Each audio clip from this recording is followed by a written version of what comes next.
Hey everyone, tonight we're drifting back to a quiet stretch of coastline, where the Atlantic sighs against the shore and the air smells faintly of salt, damp wood, and unanswered questions.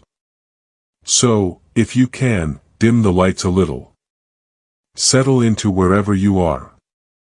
Maybe pull a blanket up just slightly higher than necessary, because history, as it turns out, is often best experienced at a gentle distance. Tonight's story isn't loud. It doesn't rush. It simply lingers. Like footprints in wet sand that no one quite remembers making. We're going to talk about a colony that arrived, built homes, carved out a fragile existence, and then, quite inconveniently for historians, disappeared. No grand farewell. No clear explanation. Just absence. And, naturally, a single carved word. Let's begin slowly, with a man who thought this was all a very good idea. That man was Sir Walter Raleigh. Now, Raleigh was many things. An explorer, a court favorite, a poet, and, like many ambitious figures of his time, someone who looked at a distant, unknown land and thought, yes, that should belong to me. Or, more accurately, to England. Because this was the late 1500s, and European powers had developed a kind of competitive enthusiasm for claiming places they had never seen, inhabited by people they did not understand, which, as you might imagine, led to complications. Raleigh received a charter from Elizabeth I to establish a colony in what was then vaguely referred to as Virginia. A name chosen, of course, in honor of the Queen, who was famously unmarried, and therefore known as the Virgin Queen, because Tudor branding was subtle like that. Raleigh himself, interestingly, never actually went to the colony. He preferred to organize things from a comfortable distance, which, in hindsight, may have been one of his better decisions. The first attempt to establish a settlement happened in 1585. It did not go well. The group landed on an island called Roanoke, off the coast of what is now North Carolina. It was, not exactly welcoming. Supplies were limited. Relations with the local indigenous groups were strained. And by strained, we mean there were misunderstandings, mistrust, and eventually violence.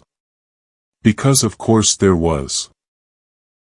After less than a year, the colonists gave up and returned to England with the help of Sir Francis Drake, who happened to be passing by, as one does, after a bit of privateering. So the first colony quietly ended. Which might have been a useful warning. But history, as it often does, decided to continue anyway. 2 years later, in 1587, a second group was sent. This time, it wasn't just soldiers and adventurers. It was families. Men, women, and children.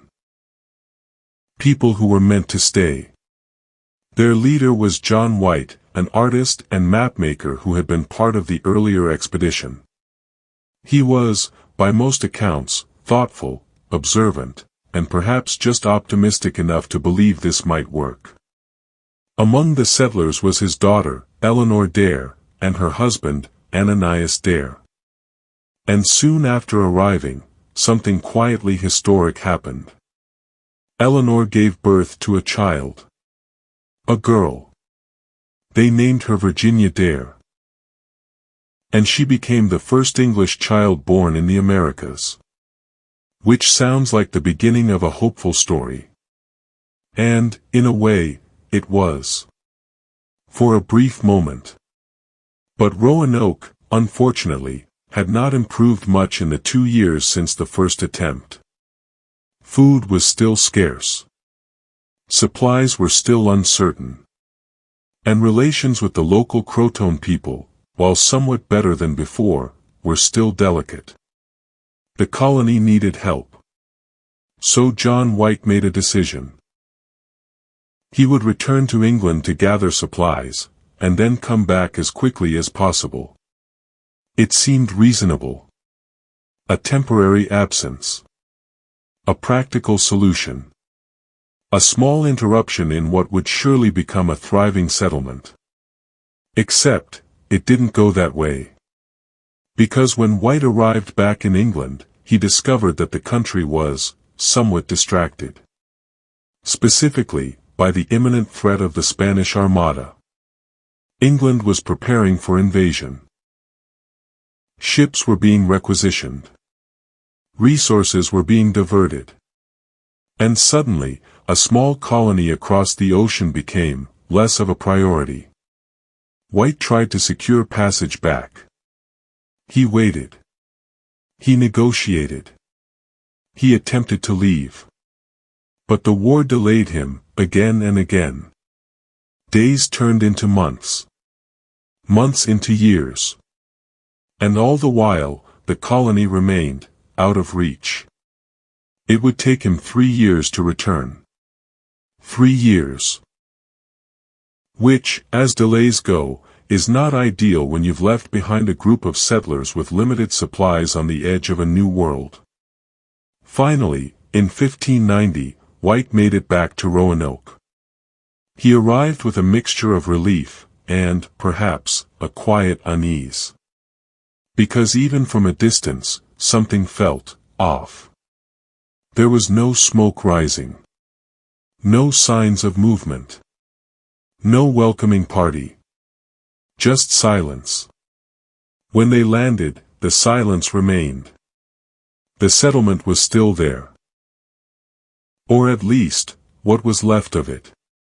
The houses had been dismantled. Not burned. Not destroyed in haste. Carefully taken apart. As though the people who lived there had packed up and left. Which, in itself, was strange. But not necessarily alarming. At first, White began searching for clues. And then he found one. Carved into a wooden post, was the word Croton. It wasn't random. Croton was the name of a nearby island. And also the name of a friendly indigenous group. Before leaving, White had agreed with the colonists that if they relocated, they would leave a sign indicating where they had gone. And if they were in danger, they would carve a cross. There was no cross. Just the word Croton. Which suggested, calmly, almost reassuringly, that they had moved. Perhaps to join the Croton people. Perhaps to find better resources. Perhaps simply to survive. White, understandably, wanted to go to Croton Island immediately. But history, once again, decided to be unhelpful. A storm approached. The ship's crew refused to continue. And White, after finally returning, after years of waiting, was forced to leave again. Without answers. Without confirmation. Without ever seeing his daughter, or his granddaughter, again. And that is where the mystery settles in. Not with a dramatic disappearance. Not with a clear tragedy. But with a quiet absence. A colony that simply wasn't there anymore. Over the years, many theories have drifted in and out, like tides that never quite settle. Some believe the colonists integrated with the Croton people, blending into the local population, adopting new customs, new ways of life. There is some evidence for this. Later accounts mention indigenous groups with European features, gray eyes, perhaps, or certain inherited traits. Though, as always, these reports are open to interpretation. Others suggest a darker outcome. Conflict with neighboring tribes. Starvation. Disease. The slow unraveling of a fragile settlement. Because establishing a colony in the late 16th century was not exactly a well-supported endeavor. It required luck, cooperation, and a steady supply chain.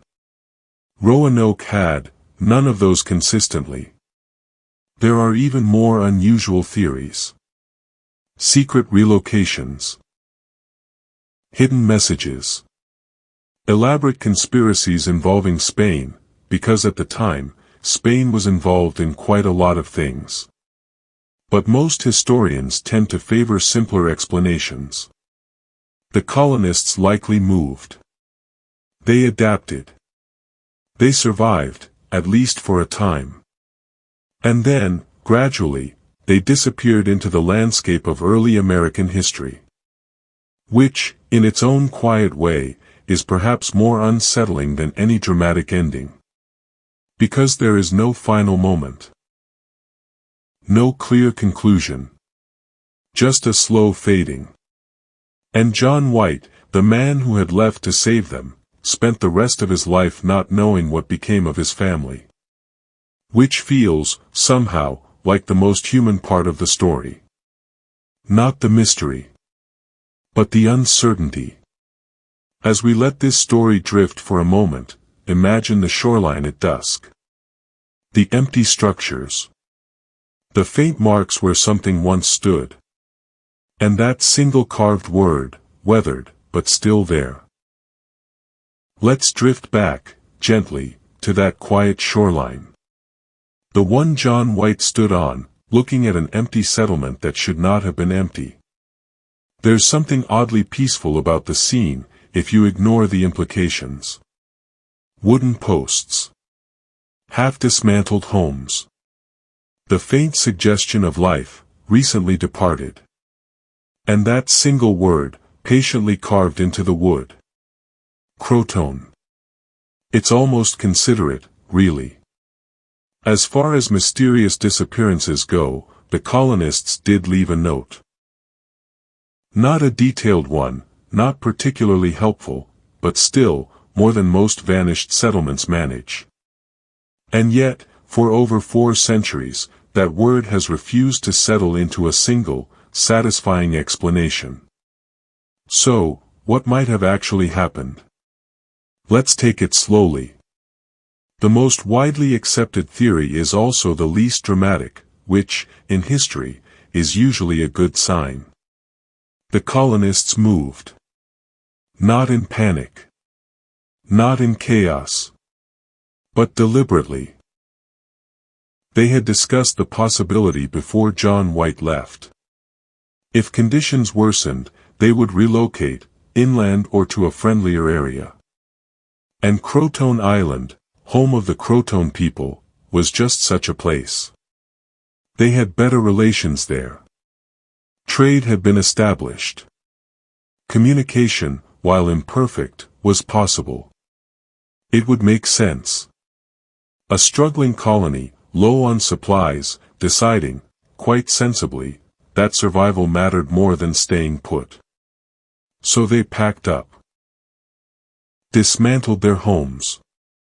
Carried what they could. And left.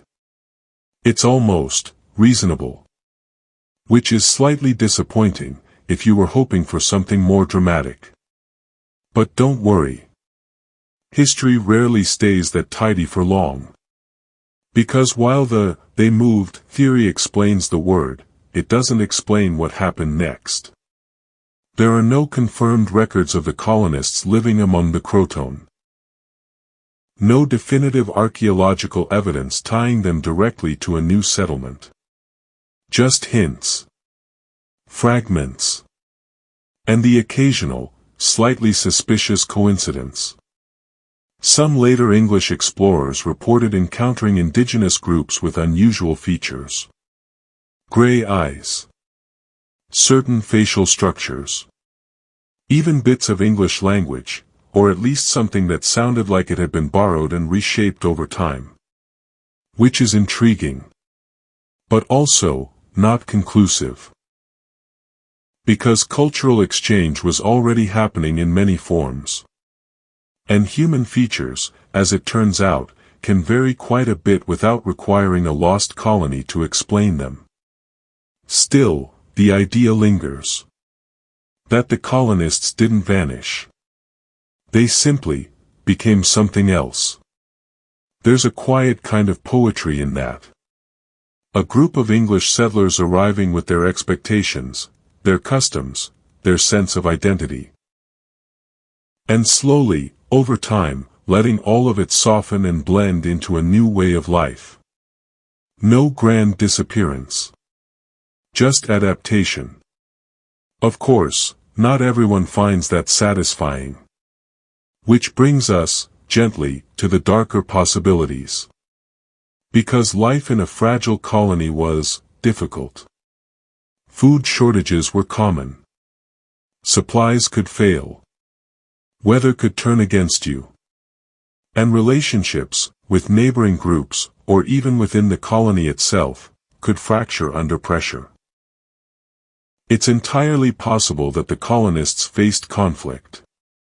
Not necessarily a dramatic battle, but a series of tensions that escalated. Misunderstandings. Retaliations. Small acts that grew into larger consequences. History has a habit of unfolding that way. Quietly, and then all at once. There were certainly conflicts in earlier Roanoke expeditions. Trust had already been strained. So it wouldn't be surprising if, after White left, things became more complicated. Perhaps the colony split. Some leaving for Croton. Others heading inland. And some, not making it at all. It's not a comforting thought. But it is, plausible. Then there's the theory of starvation. Which, while not particularly mysterious, is unfortunately very common in early colonial history. Supplies were limited. Farming in unfamiliar soil is unpredictable. And if relations with local groups were unstable, trade might not have been reliable. A slow decline. A gradual weakening.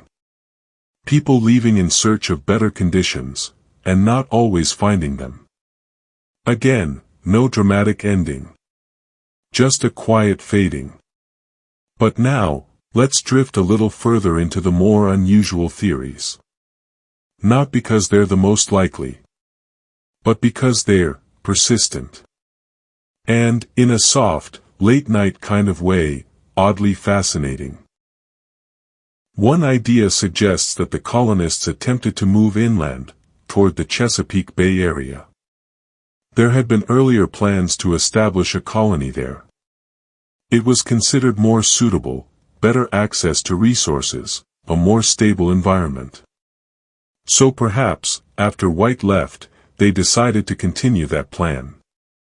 Packing up, heading north, trying to build something new. There have been archaeological findings that hint at this. European artifacts discovered in inland areas. Objects that don't quite fit, unless someone carried them there. But again, nothing definitive. Just enough to keep the theory alive. And then, of course, there's Spain.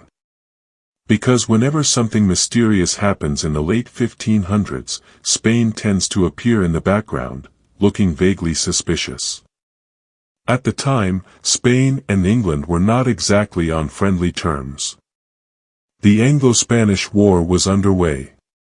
Spain had settlements in Florida. And a strong interest in preventing English expansion. So the idea goes, perhaps Spanish forces discovered the colony and destroyed it. Quietly. Efficiently.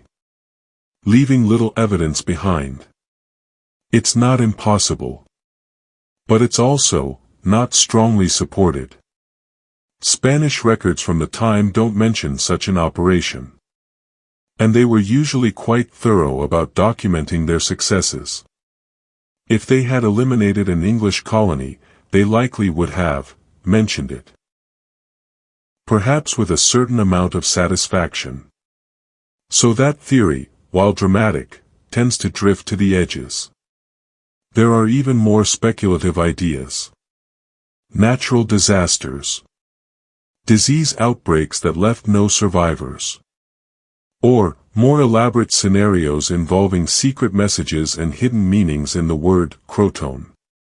But these tend to rely more on imagination than evidence. And while imagination has its place, it's not always the most reliable guide. What we're left with, after gently setting aside the more unlikely explanations, is something quieter. More human. A group of people, far from home. Facing uncertainty. Making decisions with limited information. Trying to survive. They may have joined the croton. They may have split into smaller groups. They may have moved inland, or along the coast, or somewhere in between. And over time, their identity as the Roanoke colonists may have simply dissolved. Replaced by new connections. New communities. New lives. Which is, in a way, less of a disappearance, and more of a transformation. And yet, the mystery remains. Because we don't have the final piece. The clear record. The moment where someone writes, calmly and definitively, this is what happened. Instead, we have fragments. Clues. And that single carved word, waiting patiently on a weathered post. If you imagine it now. The letters slightly uneven, cut by someone who probably didn't expect their message to last for centuries. It feels almost ordinary. Not dramatic. Not urgent. Just practical. We went here. And perhaps that's the strangest part of all. That one of history's most enduring mysteries may have begun as a very simple note. As we continue, we'll drift into the lives of the people themselves. Because behind every theory, every possibility, there were individuals. Families. Children. People who woke up each day, not knowing they were about to become a mystery. And their story, quiet as it is, might be the most compelling piece of all. Part 3, The People Who Became the Mystery. Let's drift a little closer now, not to the theories, not to the carved word, but to the people themselves. Because before this became a mystery, it was simply a group of individuals trying to live their lives, in a place that did not make that easy. Imagine, for a moment, arriving on that narrow stretch of land in 1587. The journey alone would have been exhausting. Weeks at sea. Damp air. Limited space. The constant, gentle creaking of wood that never quite lets you sleep properly. And then, land. But not the kind of land you've been picturing. Not welcoming fields or ready-built homes, but dense forests, unfamiliar sounds, and the quiet awareness that everything here is different. Among the settlers was John White, who we've already met, though now, we'll slow down and see him less as a figure in a mystery, and more as a father. Because he didn't just lead this colony. He brought his family. His daughter, Eleanor Dare, and her husband, Ananias Dare. Which is, in hindsight, an optimistic decision. Bringing your family across the ocean to an uncertain settlement suggests a certain level of confidence. Or perhaps, a hopeful refusal to imagine things going badly. Eleanor Dare, in particular, is one of those figures who lingers quietly in history.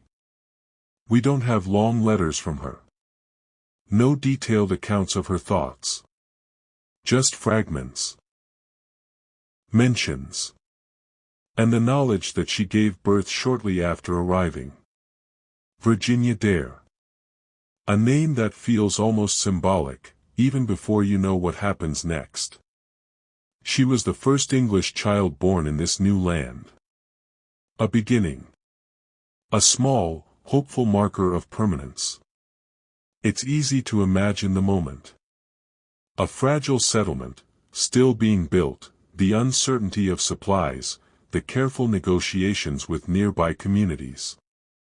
And in the middle of all that, a newborn child. Something steady. Something future-facing. But daily life in the colony was not particularly gentle. Food, for one, was a constant concern. The settlers had brought supplies, of course, but not enough to last indefinitely. And farming in unfamiliar soil, with unfamiliar weather patterns, is rarely straightforward. Seeds don't always behave the way you expect them to. Crops fail. Harvests disappoint. And suddenly, something as simple as a meal becomes uncertain. So they relied, at least in part, on local indigenous groups. Particularly the Croton people, who had been more open to interaction than others. There was trade. Communication. A fragile kind of cooperation. But it's important to understand, this wasn't a smooth or equal relationship. The English settlers arrived with assumptions. About land. About ownership. About how things should work. And those assumptions didn't always align with the realities of the people who already lived there. So even in moments of peace, there was tension underneath. Unspoken, perhaps. But present. And then there's the matter of leadership. Because while John White was there initially, his departure changed things. Leadership passed to others. Decisions had to be made without him. And not everyone agrees on what the best course of action might have been. Some settlers may have wanted to stay. To hold their ground. To prove that the colony could succeed. Others, perhaps more practical, may have argued for relocation. For moving somewhere more sustainable. These kinds of disagreements are very human. Even in the best of circumstances. And Roanoke was not exactly operating under ideal conditions. There's also something else to consider, something quieter. Homesickness. These were people who had left everything familiar behind. The sounds, the routines, the sense of place. In exchange for uncertainty. For distance. For a life that hadn't quite taken shape yet. It's easy to overlook that. To focus on the larger mystery. But on a day-to-day level, they were simply people trying to adjust. Trying to build something, while quietly wondering if they had made the right decision. And then, John White left. It was meant to be temporary. A practical necessity. The colony needed supplies. Support. A stronger connection to England. So he promised to return. Which, at the time, likely felt reassuring. A short separation. A brief interruption. But as we know, it didn't stay brief. Now imagine the colony without him. Months passing. No ships on the horizon. No clear sense of when help might arrive. At first, there may have been patience. Then concern. Then, a slow, creeping uncertainty. Supplies would have continued to dwindle. Food becoming harder to secure. Relationships with neighboring groups, perhaps becoming more strained as resources tightened.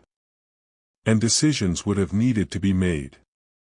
Not dramatic ones. But practical ones. Do we stay? Do we move? Do we wait? Or do we act? It's possible that the decision to leave Roanoke wasn't made all at once. Not a single moment of agreement. But a gradual shift. A quiet understanding that staying might not be sustainable. Perhaps small groups left first. Scouting. Testing other areas. Seeing what might be possible. Others following later. carrying what they could, leaving behind what they couldn't. Dismantling structures, not out of panic, but out of necessity. Wood is valuable. Tools are limited. Nothing can be wasted. And all the while, someone, maybe more than one person, remembered the agreement with John White. To leave a message. To indicate where they had gone. So they carved it. Crotone. It's such a simple act. Almost casual. Not a desperate warning. Not a detailed explanation. Just a destination. Which suggests, at least in that moment, they didn't feel they were vanishing. They were simply relocating. And that changes the tone of the entire story. Because instead of imagining a sudden disappearance, we begin to see something slower. More deliberate. A group of people, adapting. Making choices. Trying to survive in a situation that wasn't unfolding as planned. Of course, survival doesn't guarantee permanence. Even if they reached Crotone Island, even if they integrated with the local community, even if they found some stability. Life in the late 16th century was still unpredictable. Disease could spread. Resources could shift. Conflicts, internal or external, could arise. And over time, identities blur. Records disappear. Stories change. A group that once thought of themselves as English settlers, might, within a generation or two, simply become part of a different community. Their origins remembered vaguely, or not at all. And from the outside, from the perspective of history, it looks like they vanished. But from the inside, it may have felt very different. Less like an ending. More like a continuation. There's something quietly humbling about that. That one of history's most enduring mysteries might not be a mystery to the people who lived it. They knew where they went. Why they left. What they were trying to do. It's only us, centuries later, standing on that same imagined shoreline, trying to piece together a story from fragments. As the light fades, and the sounds of the coast settle into something softer, it's worth holding on to that image. Not of disappearance, but of movement. Of people walking away from something that wasn't working, towards something uncertain, but necessary. In the next part, we'll gently explore what traces they may have left behind. Because even when people try to start over, they rarely disappear completely. Sometimes, they leave just enough behind for us to keep wondering. Part 4. The clues left in silence. Let's settle back in, a little deeper now. The shoreline is still there, and the faint outline of the abandoned settlement hasn't changed. This time, we're not focusing on what's missing, but on what remains. Even the quietest departures tend to leave something behind. When the Roanoke settlement was found empty, it wasn't erased. Nothing had been burned. No signs of violent destruction. No scattered belongings left in panic. Instead, everything suggested intention. The houses had been carefully dismantled, not broken apart in haste but taken down piece by piece. Wood reused, materials carried away. Which tells us something simple but important. Whoever left had time. And time changes the story. When people flee suddenly, they leave chaos behind. But Roanoke didn't look like that. It looked organized. Almost as if the colony quietly decided it was time to go. There were no graves in the immediate area. No clear evidence of a sudden disaster. This gently moves us away from the idea of catastrophe and towards something slower, more deliberate. Over time, historians have tried to follow these faint traces. Not with dramatic discoveries, but with small, careful observations. European-style tools have been found inland. Pieces of pottery that don't quite belong. Objects slightly out of place, as if they were carried there. None of it proves anything on its own, but together it suggests movement. Some evidence points inland, away from the coast. Places where English artifacts appear in ways that suggest longer presence. This raises the possibility that the colonists didn't move as one group. Instead, they may have split. Some toward Croton, others exploring inland areas. This would explain why no single new settlement has been clearly found. The story feels scattered because it likely was. Over time, smaller groups would adapt differently. Some integrating closely with indigenous communities, others holding on to parts of their original identity. But survival reshapes priorities. Language shifts, customs change, and within a generation the line between outsider and local becomes less clear. There's also the absence of something expected. No large English-style settlement appears elsewhere.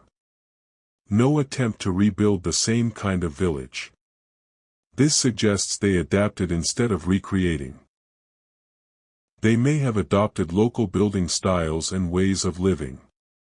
That makes them harder to trace. What they left behind would blend into the surrounding culture. There are also fragments of stories. Later settlers recorded accounts from indigenous groups describing earlier contact with Europeans who stayed among them. These accounts are second-hand and difficult to confirm, but they persist quietly. Like everything in this story, they offer possibilities, not answers.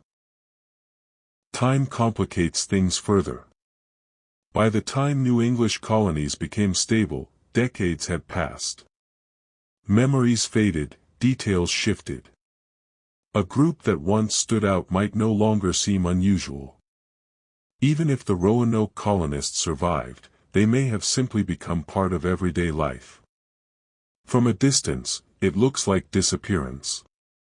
Up close, it may have been absorption. Not lost, not destroyed, just gradually folded into something else. This leaves no clear ending. No final record. Only small clues pointing in similar directions without fully meeting. So the mystery isn't about a single dramatic event. It's about absence. The absence of closure, of certainty. Most historical events eventually settle into something understandable. This one remains just out of reach. Part 5. How a quiet disappearance became a lasting legend. Let's drift forward now, away from the empty settlement and into the passage of time. Because time didn't solve the mystery. It reshaped it. At first, the story wasn't widely dramatic.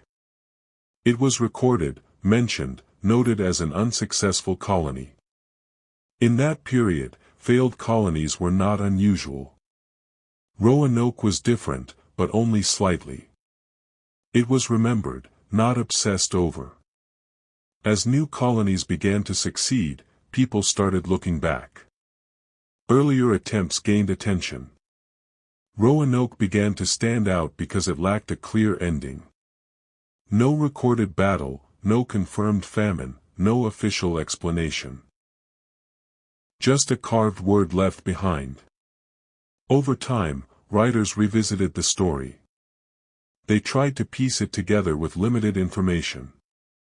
The tone began to shift. What was once a quiet relocation started to feel like a disappearance. The absence of evidence became part of the intrigue. By the 1800s, the story had taken on a more mysterious shape. Writers emphasized its strangeness. The empty settlement, the missing people, the single clue. It began to sound less like a practical event and more like something unexplained. People added possibilities. Some grounded, some imaginative. Sudden destruction, hidden conflict, unknown events. Not all based on evidence, but driven by curiosity. Humans tend to fill gaps in stories, especially when answers are missing. Roanoke slowly became more than history. It became a story that could be retold. Each version slightly different. Each telling shaping the mystery in new ways. The uncertainty became its strength. It also became symbolic. A reflection of early colonial ambition and uncertainty.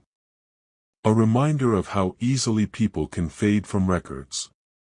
Most individuals from the colony remain unknown beyond a few names. We remember figures like John White, but the rest are mostly lost to time. Their daily lives, routines, conversations, gone. Yet their absence created something lasting. A question that continues to be asked. What happened to them? The answer has shifted over time. Sometimes careful, sometimes imaginative. But never complete. The colonists likely never intended to become a mystery. They were trying to survive, to continue their lives. Instead, they became a story without a clear ending. Historians have continued to search. Slowly and carefully. New studies, new interpretations, occasional discoveries. Small pieces that seem promising but never final. The story shifts slightly each time, but never settles. That is what keeps it alive. Not resolution, but uncertainty. Even now, it remains a quiet question. Not urgent, not loud, but persistent. Still waiting, just slightly out of reach. Part 5, How a Quiet Disappearance Became a Lasting Legend. Let's drift forward now, away from the empty settlement and into the passage of time. Because time didn't solve the mystery of the Roanoke colony. It reshaped it. At first, the story wasn't dramatic. It was recorded, mentioned briefly, noted as an unsuccessful colonial attempt. In that era, failed colonies were common.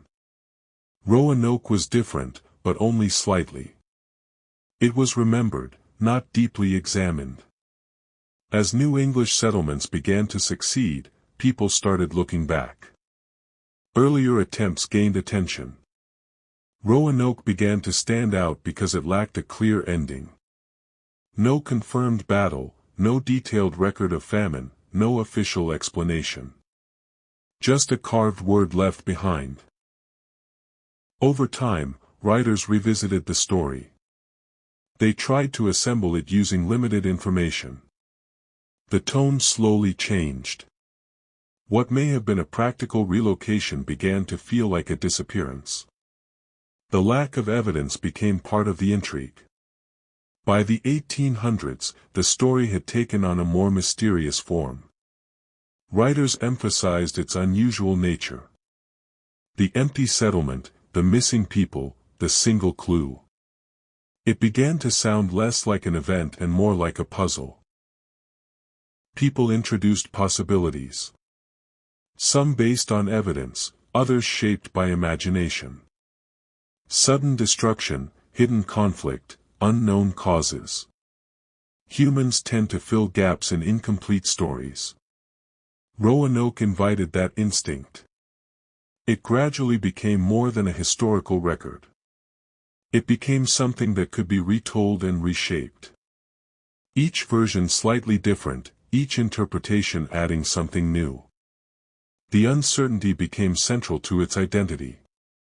It also took on symbolic meaning. A reflection of early colonial ambition and its limits. A reminder that plans did not always unfold as expected. And that people could disappear from history without a clear trace.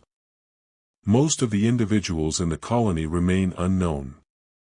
We remember figures like John White, but the rest are largely absent from records. Their routines, conversations, and daily lives are mostly lost. Yet their absence created something lasting. A question that continues to be asked. What happened to them? The answer has shifted over time. Sometimes careful and evidence-based, sometimes more speculative. But never complete. The colonists likely never intended to become a mystery. They were trying to survive and continue their lives. Instead, they became a story without a clear ending. Historians have continued to study the case. Slowly, methodically. New research, new interpretations, occasional findings. Small pieces that suggest possibilities but do not confirm them. Each discovery adjusts the narrative slightly, but does not resolve it. The story remains open. That is what keeps it present. Not certainty, but uncertainty. Even now, it continues as a quiet question. Not urgent, not dramatic, but persistent. Still waiting, just beyond a clear answer. Part 6, The Search That Never Quite Ends.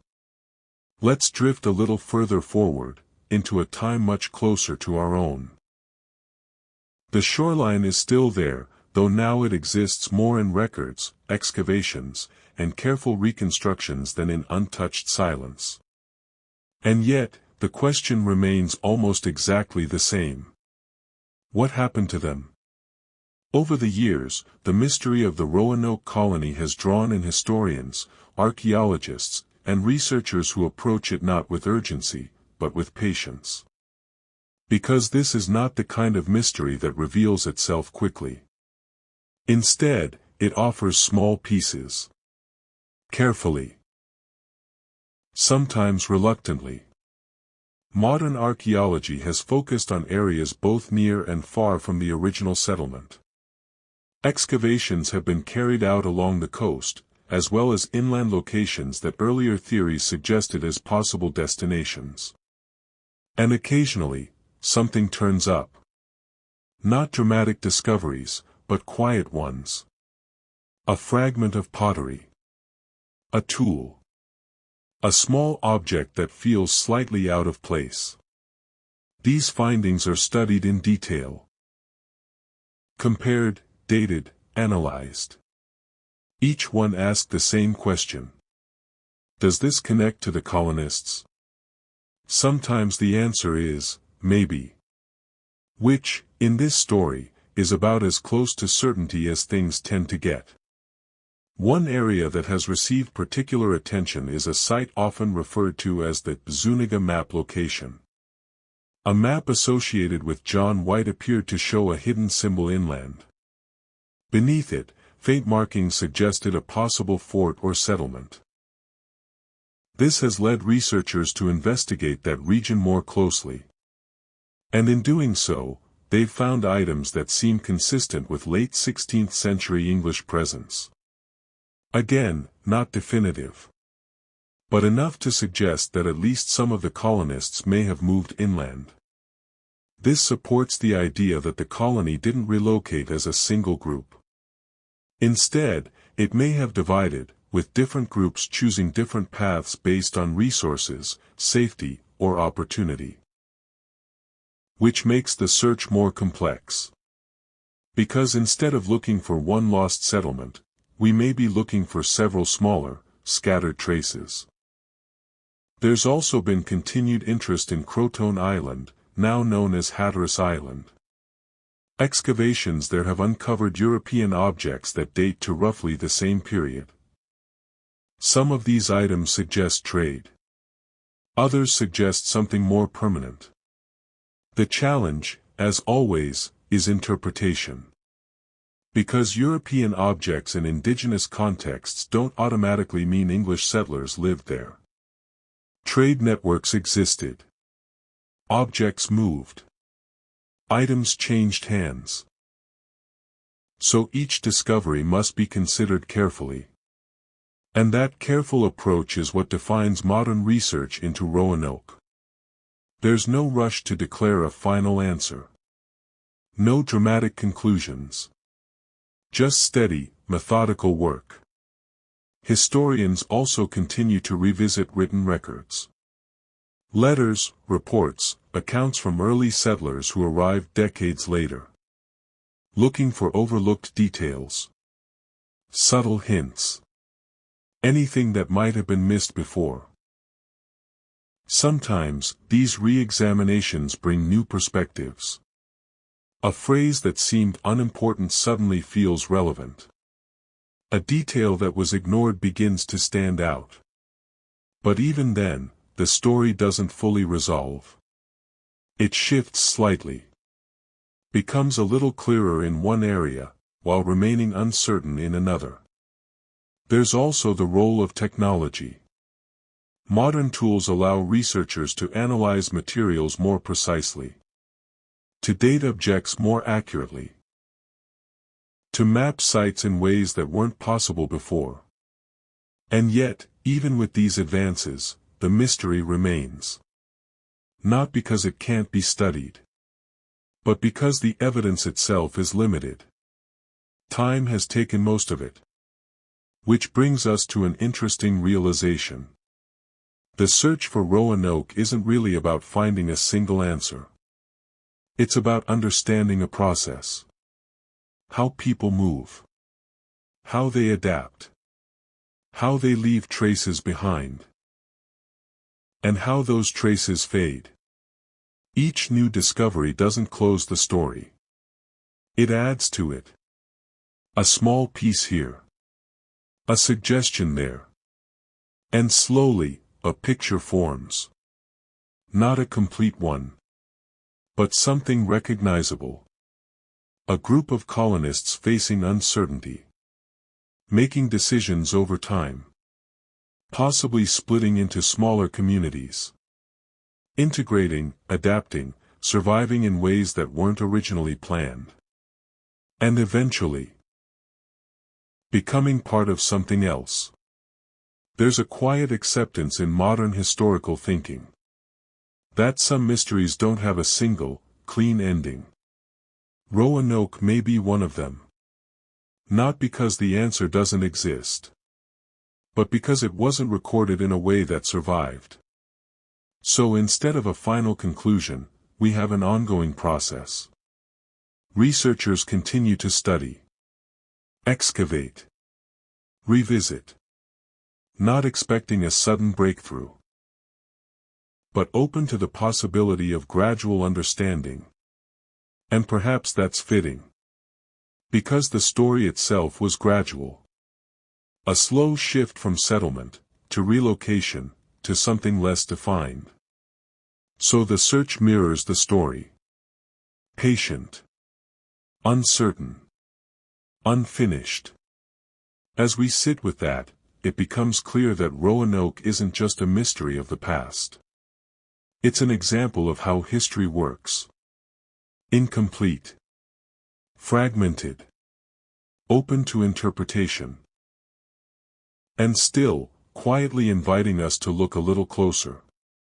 In the next part, we'll begin to gently bring everything together. Not with a sharp conclusion, but with something softer. A way of understanding the story, without needing to fully solve it. Part 7, a mystery that softly refuses to end. Let's slow things down a little more now, and gently gather everything we've drifted through so far. The empty shoreline, the carved word, the careful dismantling of homes, the faint traces scattered across land and memory. None of it points to a single, sharp ending. Instead, it forms something quieter. A story that doesn't quite close. The mystery of the Roanoke colony has lasted not because it is dramatic, but because it is incomplete. And there's a difference between the two.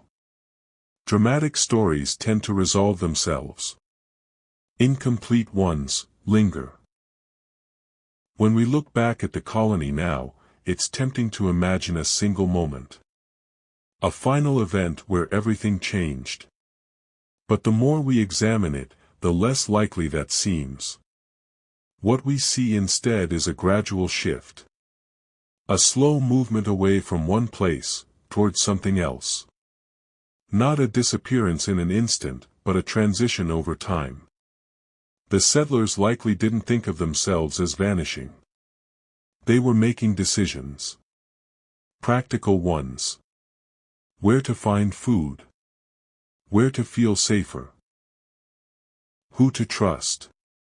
These are not dramatic questions, but they shape outcomes quietly and consistently.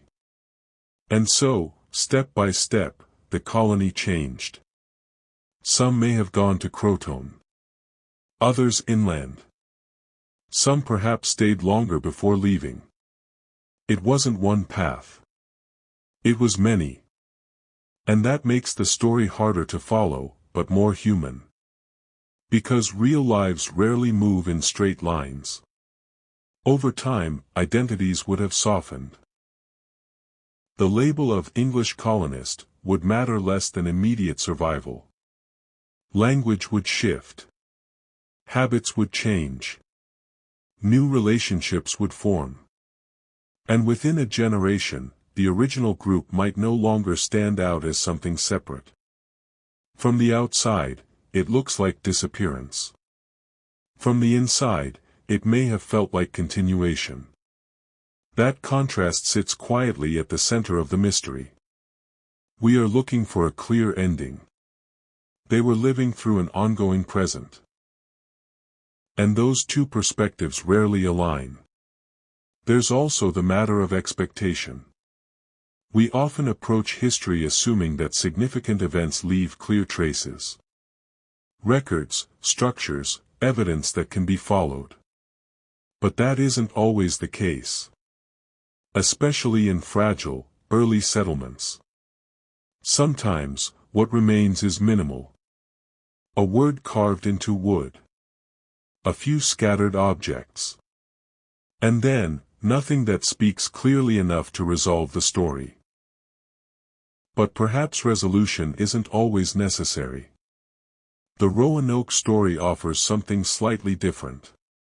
Not an answer, but a reflection. A way of seeing how uncertainty was part of everyday life for the people involved. They didn't know how things would turn out. They didn't have the benefit of hindsight. They were simply moving forward, one decision at a time. And that makes their story feel quieter, but also more real. As the years passed, the mystery became something we revisit, not because it demands urgency, but because it invites thought. It doesn't insist on being solved. It allows space for interpretation. Some prefer the idea of integration, of the colonists becoming part of existing communities. Others lean toward more difficult outcomes. Both possibilities exist within the same limited evidence. And neither fully closes the story. So we're left with something open. Not unresolved in a frustrating way, but open in a quiet, almost reflective sense. A reminder that not everything in history arrives at a neat conclusion. Some stories simply fade. And in fading, they leave behind questions instead of answers. As we come closer to the end of this journey, it's worth returning to that simple image. The wooden post. The carved letters. Croton. It wasn't meant to be mysterious. It was meant to communicate something clear. We went here. And yet, over time, that clarity softened. The destination became uncertain. The meaning expanded. And what was once a practical message became one of history's most enduring questions. There's something gentle in that transformation. A reminder that meaning changes as stories pass through time. That even the simplest actions can take on new significance when context is lost. So instead of a final answer, we have a quiet understanding. The colonists didn't vanish into nothing. They moved, adapted, and likely became part of a world that no longer recorded them as separate. And because of that, they remain just out of reach. Not gone. Just beyond a clear conclusion. In the final part, we'll let the story settle completely. Not by solving it, but by allowing it to rest where it naturally does. Somewhere between history and memory. Part 8, Letting the Story Rest. Let's settle in one last time. And allow everything to grow a little quieter. We've followed the shoreline, the empty settlement, the scattered clues, and the slow passage of time. We've considered movement instead of disappearance, adaptation instead of sudden loss. And now, there isn't much left to chase. Which feels appropriate. Because the story of the Roanoke colony doesn't end with a discovery. It doesn't resolve with a final piece of evidence neatly placed into view. It simply reaches a point where the searching slows. And then stops. If we look back gently, without trying to force a conclusion, a softer picture appears. A group of settlers arrived with plans. Those plans didn't quite work. Supplies became uncertain. Support didn't return in time. And slowly, carefully, they made a decision to leave. Not all at once. Not dramatically. Just, gradually. Some likely moved toward Croton. Others may have gone inland. Small groups, making choices based on what seemed possible at the time. Carrying what they could. Leaving behind what they couldn't. And marking their path in the simplest way they knew how. Croton. It wasn't a warning. It wasn't meant to confuse anyone. It was a practical message, left for someone who was expected to return. And in that moment, it probably felt sufficient. What followed wasn't recorded clearly enough to survive. Life continued. Decisions were made. Circumstances changed. And over time, whatever made these people distinct, faded. Not vanished. Faded. They may have lived among the Croton people. They may have blended into other communities. They may have moved more than once. Each step making them slightly harder to trace. Until eventually, they were no longer a separate story. From their perspective, this wasn't a mystery. It was life continuing in a different form. From ours, centuries later, it becomes something else. A question. And it's that distance, between lived experience and recorded history, that creates the feeling of disappearance. There's a quiet lesson in that. Not every story leaves a clear ending behind. Not every life is preserved in detail. Sometimes, what remains is only enough to suggest what might have happened, without confirming it. And that's where Roanoke settles. Not as a dramatic event frozen in time. But as something softer. A gradual transition that wasn't fully captured. It's easy to want more. A final record. A confirmed location.